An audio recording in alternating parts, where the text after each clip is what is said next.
Olá pessoal, eu sou Paulo Gonçalves, sou biólogo e sou doutor em Biodiversidade e Conservação pela Universidade Federal de Alagoas. Nessa videoaula eu vou discutir um pouco sobre a teoria da construção de nicho e como ela pode ser aplicada em estudos de etnobiologia e de conservação. Inicialmente, é fundamental que nós possamos distinguir a síntese evolutiva moderna, que é a mais comumente estudada nos livros básicos de evolução, de uma perspectiva mais recente, que é a síntese evolutiva estendida. Na síntese evolutiva moderna, os principais processos que são entendidos como afetando a evolução são a seleção natural, que é o processo mais bem conhecido e mais estudado, a deriva genética, que são mudanças aleatórias nas frequências dos genes, que podem ocorrer basicamente de duas formas. A primeira dessas é se um desastre natural dizima grande parte da população, ou o que é chamado de efeito gargalo, ou em um outro processo que é chamado de efeito fundador, que acontece quando uma nova população é fundada a partir de alguns poucos indivíduos de uma população anterior. E, finalmente, o último processo mais estudado e que é reconhecido como um processo evolutivo de acordo com essa síntese é o fluxo gênico, que acontece principalmente por eventos de migrações. Então, de acordo com a síntese evolutiva moderna, a evolução é focada principalmente nas mudanças nas frequências dos genes e existe um foco essencial na herança genética. E, finalmente, a adaptação é entendida como, basicamente, uma melhoria gradual dos organismos em termos de características morfológicas, fisiológicas ou comportamentais, uma melhoria gradual em respeito às condições do ambiente. Já a síntese evolutiva estendida, ela não desconhece nenhum desses processos, mas reconhece outros fatores adicionais, incluindo a construção de nicho e outros processos mais recentes de herança que vêm sendo propostos, a herança ecológica e a herança cultural. Nós vamos discutir cada um desses aqui. Já na década de 90, ecólogos começaram a propor que os organismos não apenas são afetados pelas condições ambientais, organismos também modificam o ambiente ativamente. Então, nessa época, foi cunhado o termo engenheiros de ecossistemas ou engenharia de ecossistemas para referir-se a organismos que têm o potencial de alterar de forma significativa o fluxo de matéria e energia nos ecossistemas. Então, nós podemos dar alguns exemplos de organismos que são considerados como engenheiros de ecossistemas. Por exemplo, o crescimento de macrófitas em lagos e represas causa um sombreamento que resulta na interceptação da energia luminosa. Já pensando em situações com animais, temos os casos de animais que constroem teias, tocas, cavidades, como é o caso dos caranguejos, que constroem tocas em manguezais que alteram a estrutura físico-química dos solos nesses ambientes. Contudo, nem todos os organismos podem ser considerados engenheiros de ecossistemas, mas qualquer organismo, por estar vivo, simplesmente tem o potencial de alterar as condições ambientais do seu entorno. De que forma? Apenas por estar vivo e então consumir recursos, liberar excretas, isso já exerce uma certa alteração do ambiente do seu entorno. Mas, se essas modificações ambientais, e apenas se elas resultam em mudanças evolutivas, quer seja na espécie que provocou essa alteração ou em outras espécies, aí nós temos o fenômeno de construção de nicho.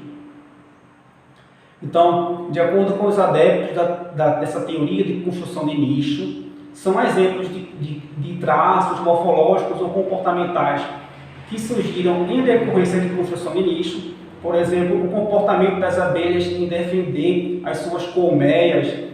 Então, esses defensores dessa teoria reconhecem que construir uma colmeia é um ato de construção de nicho e esse comportamento de defesa é a consequência desse ato. Um outro exemplo que pode ser pensado são as respostas comportamentais e morfológicas de insetos à presença de teias de aranhas.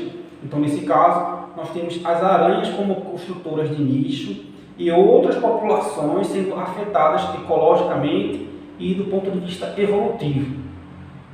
Contudo, para que construção de nicho de fato ocorra, é preciso que alguns critérios sejam alcançados.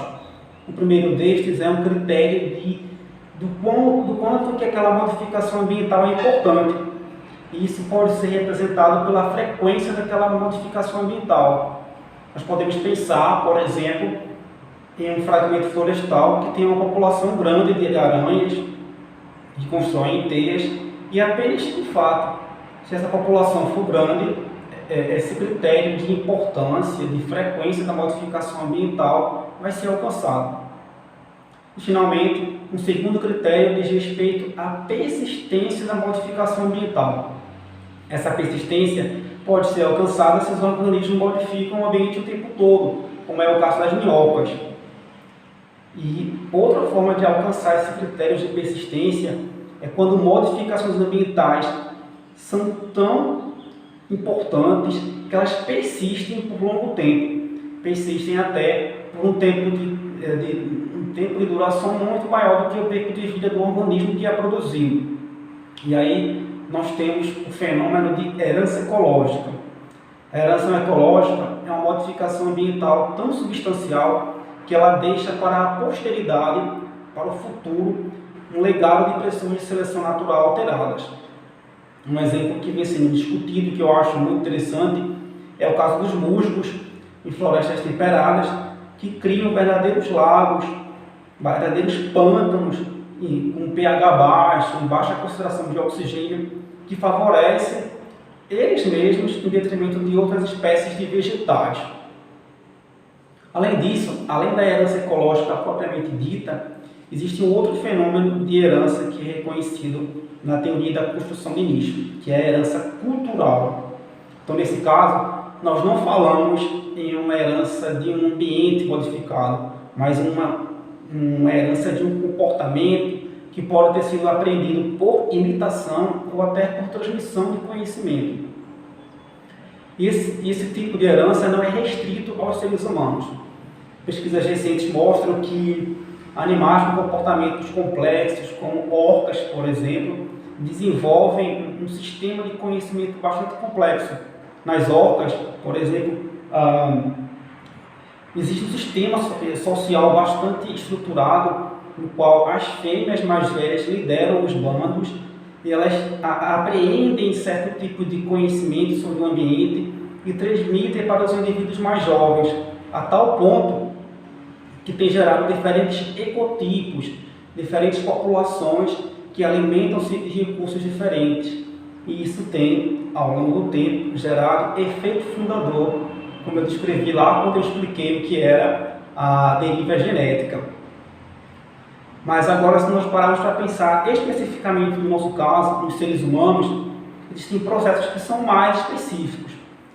Mais ou menos a partir do meio do século XX, quando começou a Revolução Industrial e quando a nossa população começou a aumentar muito, geógrafos, ecólogos e biogeógrafos têm esse marco temporal e têm começado a propor que nós estamos, na verdade, em uma nova época geológica, chamada de Antropoceno. No Antropoceno, a maior parte dos processos ecológicos e dos padrões de biodiversidade são afetados por nós mesmos, seres humanos. São afetados em grande extensão por nossas atividades. A tal ponto que os biogeógrafos têm, inclusive, modificado a classificação dos biomas tal como nós conhecíamos, como tundra, desertos, florestas equatoriais, e tem começado a reconhecer outros tipos de classificações, incluindo ambientes urbanos, áreas de pasto, áreas agrícolas e áreas de florestas secundárias alteradas por seres humanos. Então, nós podemos pensar que não existe apenas uma alteração substancial em termos de biodiversidade e de processos ecológicos, mas há também uma influência muito forte sobre processos evolutivos em outras espécies. Basta nós pensarmos que a fragmentação de florestas ou a construção de represas por si só já representa um isolamento das populações de animais e que isso já afeta processos evolutivos.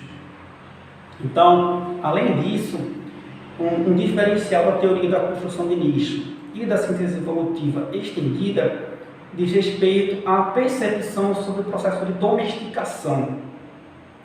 Lá na síntese evolutiva moderna, a domesticação é entendida como que nós, seres humanos, estávamos realizando um tipo de seleção diferencial, no qual nos favorecíamos traços que não seriam normalmente favorecidos em espécies de animais e vegetais.